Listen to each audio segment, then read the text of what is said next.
Some local police departments say they are losing good officers because of New Hampshire's state-level law enforcement physical fitness standards. The area I live in, we see a lot of officers that occasionally will end up not doing well with the PT standards, and they go right over to Vermont where they don't have to do it, and they're getting similar pay. Legislation hitting the House floor this week would end the state's requirement that every 3 years, all officers pass a timed physical fitness test with push-ups, sit-ups, and a 1.5-mile run with standards adjusted for age and gender.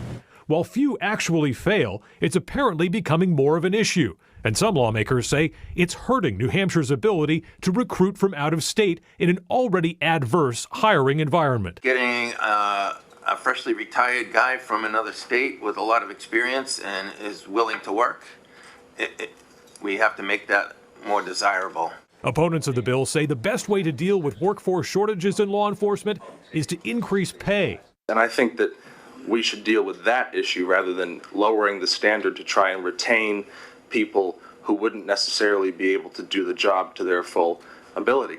Defenders of the state standards say there should be a middle ground between the status quo and getting rid of the requirement altogether.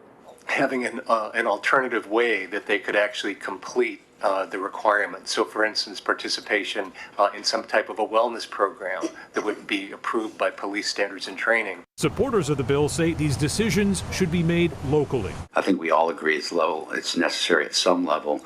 We just disagree on who should be the one in charge of it. In Concord, Adam Sexton, WMUR News 9.